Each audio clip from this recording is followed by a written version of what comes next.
Mumunti kong mga anak, huwag kayong padaya kanino man. Ang gumagawa ng katwiran ay matuwid, gaya niya na matuwid. Yung matuwid, gaya niyang Diyos, gaya ni Kristo, matuwid. Kung pwede mo bang sabihin na yun, hindi pa ligtas? Gaya na ni Kristo Naintindihan mo ako, Sis Luz? Opo, Brad Eli, yung sinasabi nga po na ang matuwid ay bahagya ng makaliligtas, kung i-apply na dito po sa tinuturo ninyo sa amin, ang gumagawa ng katwiran ay matuwid, gaya niya na matuwid ng Panginoong Hesukristo na matuwid, mali po na sabihin na bahagya ng makaliligtas yung matuwid, kasi si Kristo nga po ay matuwid. Pwede bang sabihin bahagya siyang maliligtas? Mali po talaga. Yung salitang gaya niya na matuwid, yung gumagawa ng katwiran, matuwid, gaya niya na matuwid, pagkagaya ka na ni Kristo, nandun ka na sa goal ng kaligtasan Yun yung nasa 4 ng Efeso upang abutin nating lahat ang pagkakaisa sa pananampalataya.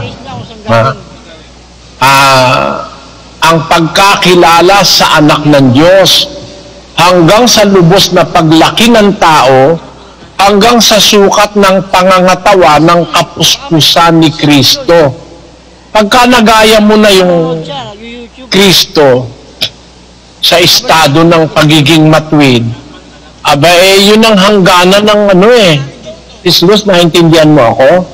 Opo, pag naabot po natin yung status na kagaya ng Panginoong Hesukristo, wala na tayong problema kasi talagang yun na po ang maximum o climax na dapat abutin natin, yung sinasabi nga po sa Efeso na hanggang sa abutin nating lahat ang pagkakaisa ng pananampalataya at ang pagkakilala sa anak ng Diyos hanggang sa lubos na paglaki ng tao, hanggang sa sukat ng pangangatawa ng kapuspusan ni Kristo.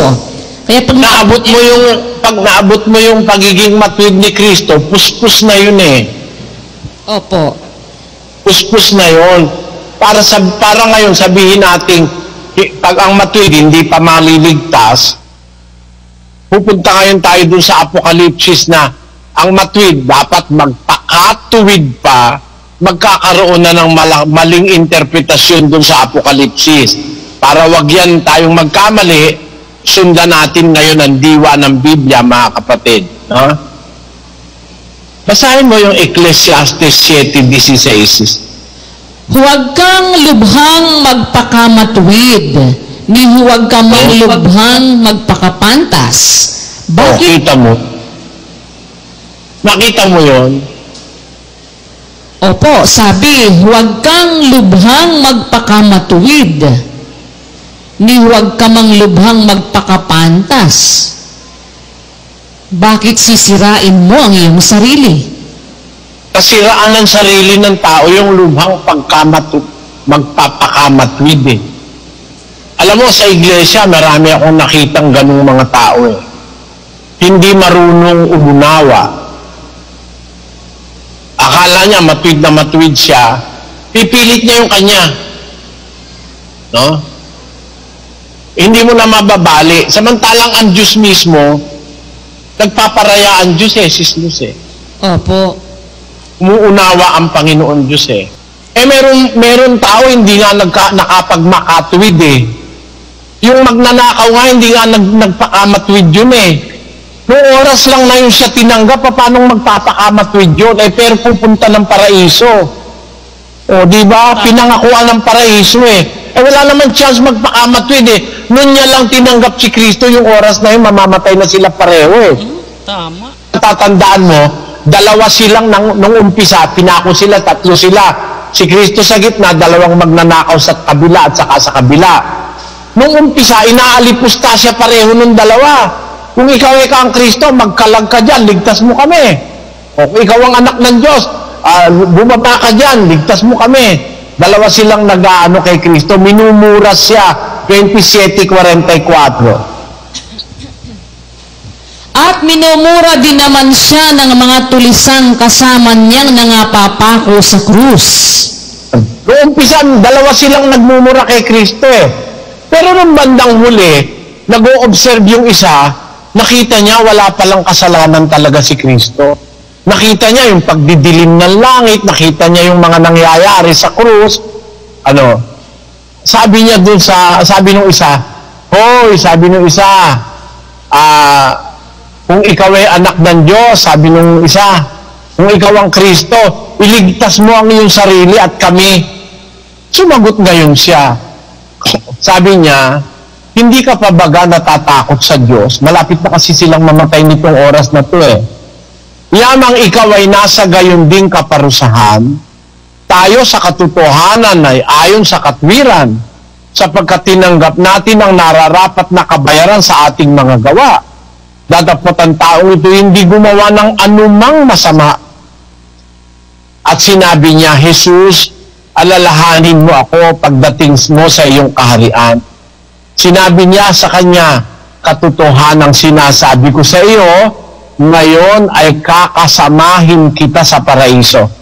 Yan ba nakapagpakatuwid ba yan? Hindi po. Wala na nga siyang oras para magpakatuwid eh. Wala na siyang oras, Sis Lou. Opo, nakapako. Ba't yan naligtas? Ba't naligtas yan? Di ba yan magiging kontra dun sa sinabi ni Pedro na kung ang matwid bahagya ng maliligtas, saan kaya haharap ang mga makasalanan? Kasi hindi naman ganun ang intensyon na sabihin ni Pedro na ang ibig sabihin niya, yung matwid hindi paligtas.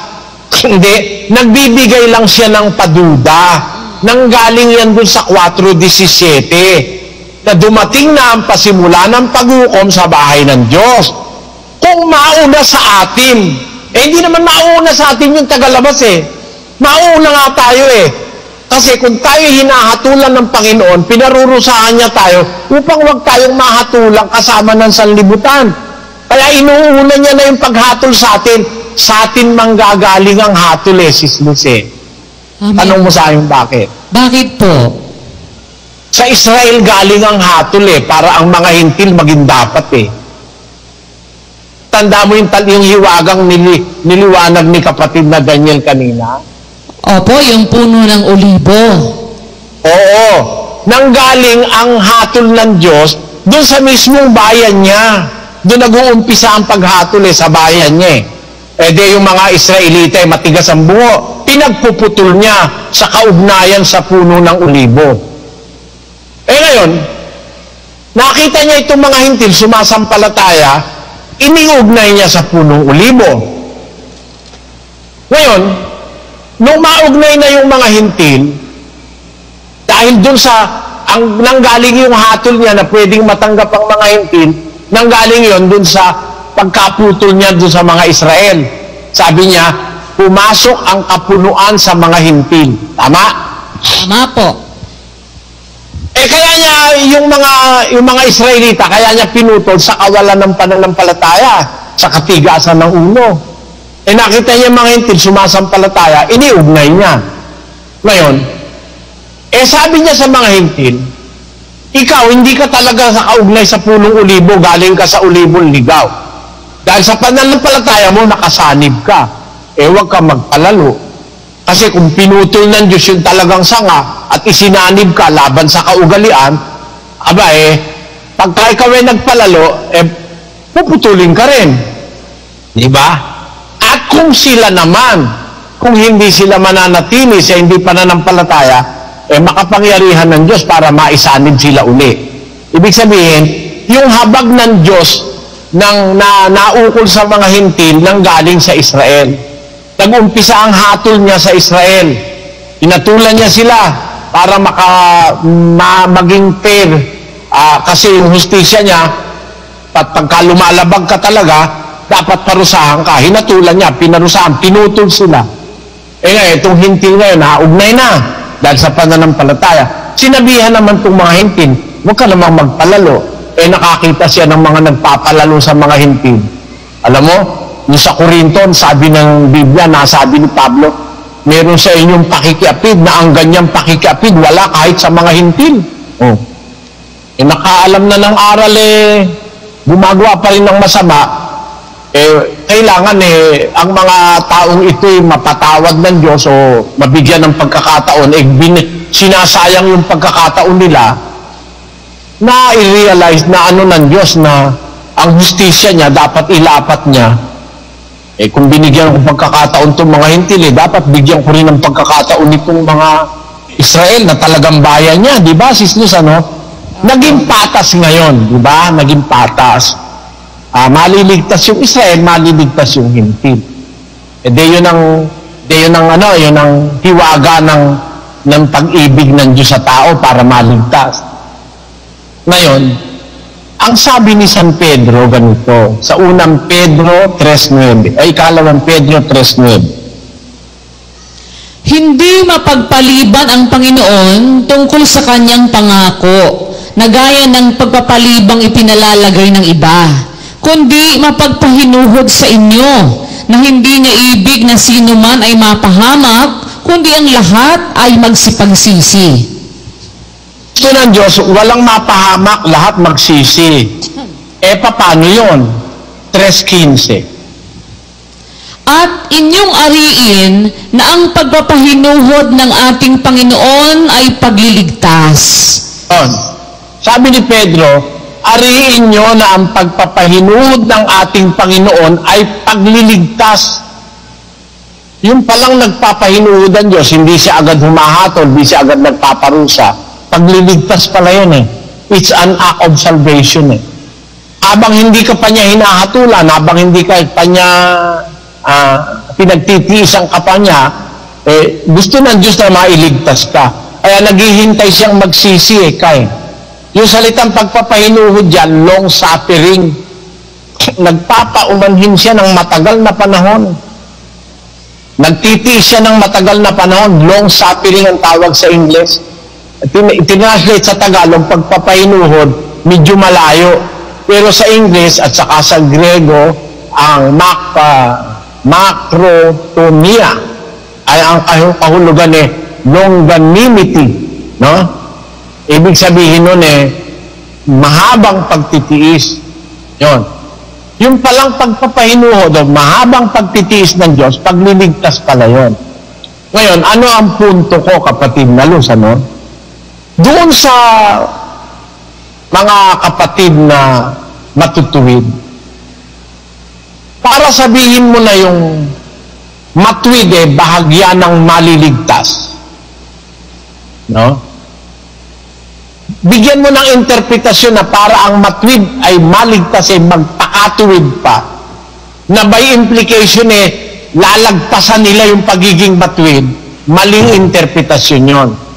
Bakit maling interpretasyon? Unang-una, ang sabi ni Pedro, kaya tayo dumating na ang paghukom sa bahay pasimula ng paghukom sa bahay ng Diyos. Ibig sabihin, nauna na ng bahay ng Diyos, hinuhukuman na ng Diyos. Para nga tayo wag mahukumang kasama ng sanlibutan, yung nasa 11:32. No? Ngayon, bumabalik wa si Pedro, otherwise, kung mauna sila sa atin, nauna na nga tayo di ba? Sinabi niya na dumating na ang paghukom sa bahay ng Diyos. Kung mauna sa atin, otherwise yun. Ano kaya magiging wakas ng hindi nagsisitalima sa Ebanghelyo ng Diyos? Ayun. Mauuna ba sila sa atin? Ang tanong. Hindi nga kasi nga dumating na nga yung paghukom sa bahay ng Diyos Nauna na nga tayo. Bakit? Sa atin pang gagalingin ang hatol para hatulan yung mga nasa labas naman ng iglesia. Hypothetical. Naintindihan mo yon, kapatid na Luz? Opo, Brad Eli, yun nga pong sinasabi ninyo na yung salitang kung mauna sa atin, otherwise, parang sabi ko nga, parang hypothetical na ganun, pero hindi totoong mangyayari, negative yung opposite side. That's right. Hypothetically, nagbibigay si Pedro ng isang thinking, parang isang palaisipan. Kung mauna sa atin yung mga hindi tumatalima sa Ebanghelyo. Ano na wakas nila? Wala nang konsiderasyon sa kanila. Pero kung mauna tayo, nakasumpong sa atin ng Diyos ng mga pagsuway, tapos dahil sa kanyang anak na si Kristo tumubos ng kasalanan napatawad niya tayo, kung tayo nga may aral, nakakasuway pa Nung makasuway, pag nagsisi, pinatawad Yung kayang hintil na wala namang aral ang hindi makasuway. Kaya, yung pagpapahinuod ng Diyos, mangyayari sa mga hintil yon. Kasi, nagpahinuod na rin siya sa atin Naintindihan mo, kapatid na Luz? Opo, Brother Eli, awa ng Diyos, yun po, naintindihan namin. Iba po talaga kaysa doon sa dati. Ngayon, doon din ang galing yung sinabi niya sa 18. At kung, kasi parehong kung yan Opo. Hindi naman na ibig sabihin yan yun ang paniniwala ni Pedro Ang paniniwala nga ni Pedro, ang pagpapahinuhod ng Diyos, pagliligtas. Paano niya sasabihin yung matwid bahagya ng maliligtas?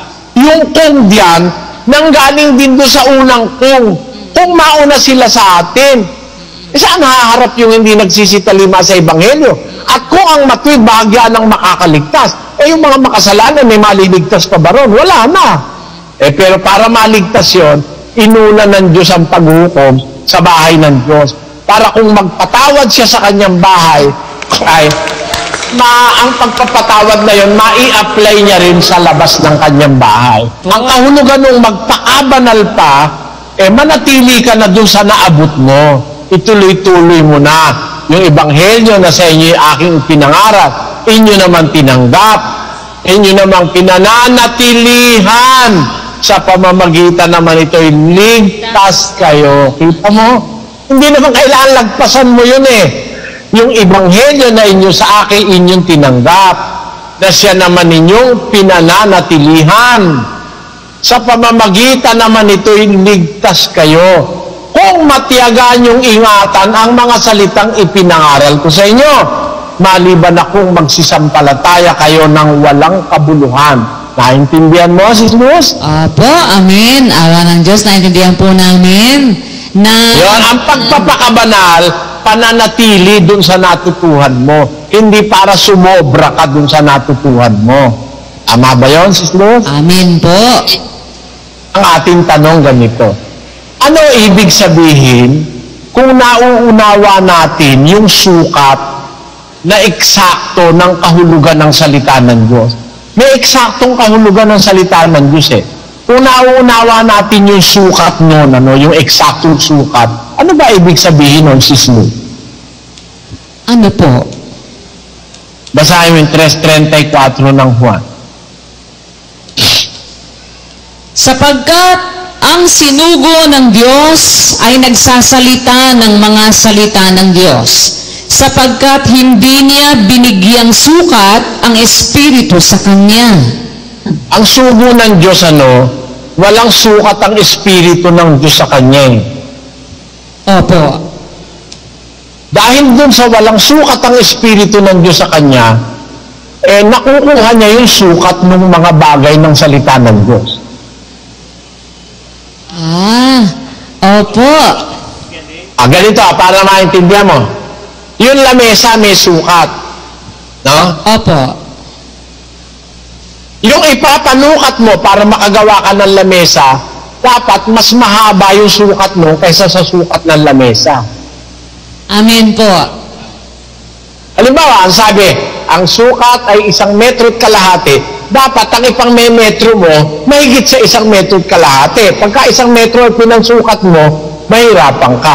Dapat mas mahaba yung panukat kesa sa susukatin. Tama ba? Tama po. Para to allow kung ano man ang dapat mong sukatin, may adjustment, dahil mas mahaba yung panukat mo. Yung Espiritu ng Diyos sa isang sinugo ng Diyos, walang sukat yon. Para masukat yung eksaktong sukat ng dapat sukatin. Naintindihan mo? Amen po. Awa ng Diyos, naintindihan po namin. Kaya walang sukat ang Espiritu na ibinibigay ng Diyos sa kanyang sugo. Kasi para masukat niya yung mga dapat sukatin. Kagaya nga po tinuturo niyo sa amin ngayon, na yung kabanalang dapat maabot ay may sukat. May lalim, may taas, may eksaktong dimension na kailangang masukat, na ang makakasukat noon yung Espiritu ng Diyos na nasa sugo na ibinibigay ng walang sukat sa Kanya. Para maalaw na masukat niya yung dapat sukatin kasi mas malaki yung nasa Kanya, walang sukat yung nasa Kanya. Ganun po, Brad Eli. Naintindihan mo, Brad Mel? Opo, awa ng Diyos, klaro po yun, kapatid na Eli. Kagaya nga po nung inihalimbawa niyo pong lamesa, yung lamesa halimbawa po 1 metro at kalahati ang sukat. Para matiyak yung sukat nun, ang ipansusukat, ang gagamitin ipansusukat, hindi kasing haba o hindi 1 metro at kalahati lang ang haba.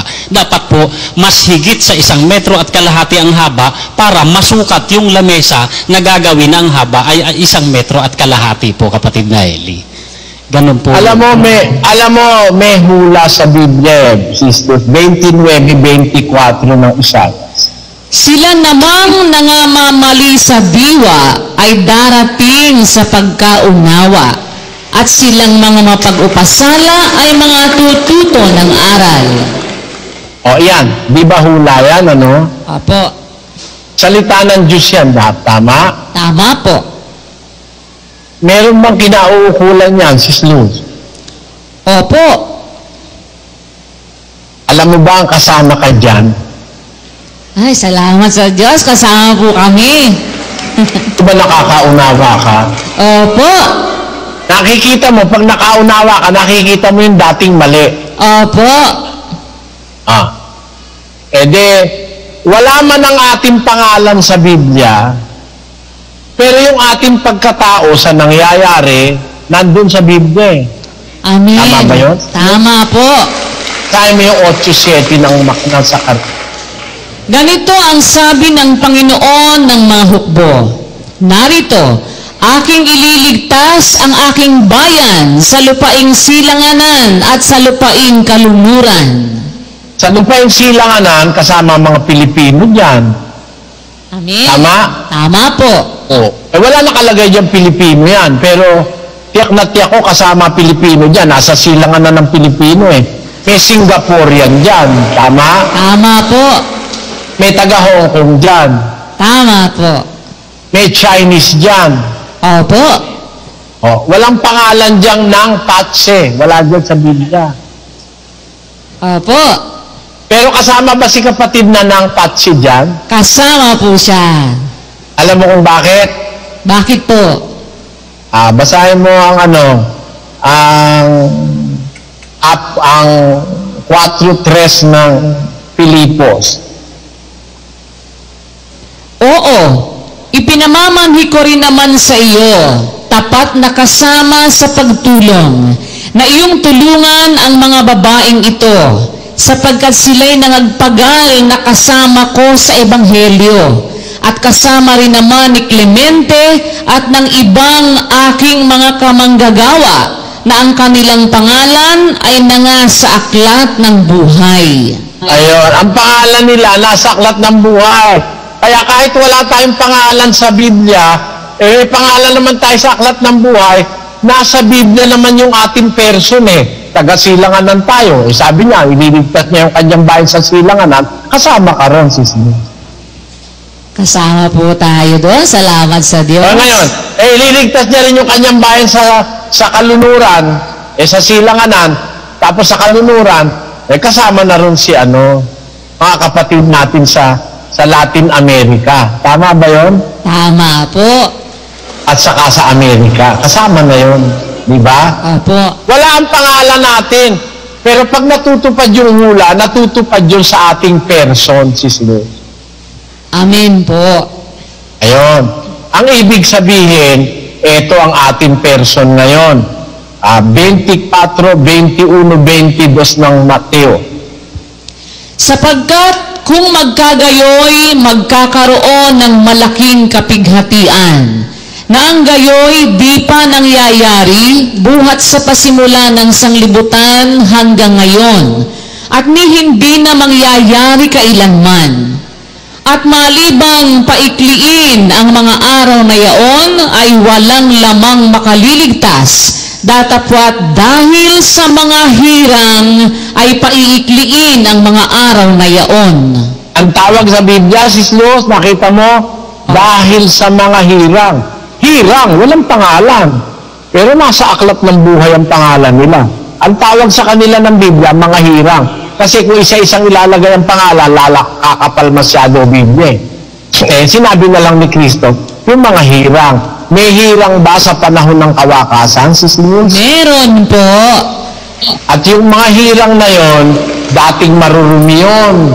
Dating hindi mapuputi, pero papuputiin, dadalisain, at saka lilinisin. Dating marurumi. Pero lilinisin, papuputiin, dadalisain, at makakaunawa. At sabi ng Biblia, bakit sila makakaunawa? Kasi silang namamali sa diwa, darating sa pagkaunawa. Ba't naman sila makakaunawa? Merong kasangkapan ng Diyos na merong espiritong walang sukat para maunawaan yung hindi nauunawaan ng iba. At yan ay nagaganap sa samahang ito, kapatid na. Amen. Totoo po. Kaya kung sasabihin, ang matuwid, bahagyang maliligtas, ano lang yun, hypothetical na salita ni Pedro, pero hindi mangyayari yun dahil ang matuwid, maliligtas talaga yun. Kasi ang gumagawa ng katwiran ay matuwid, gaya niya na matuwid. Pag sinabi mo, ang matuwid, bahagyang maligtas, pag ini-apply mo kay Kristo yan, lapas tanga ka. Pag sinabi mo, si Kristo yung matuwid sabihin mo, bahagyang maligtas. Naku, hindi po. Mali pong kapakahulugan yun. Sana naunawaan nyo ang ating paksa. Salamat sa Diyos sa kanyang kabutihang loob sa atin.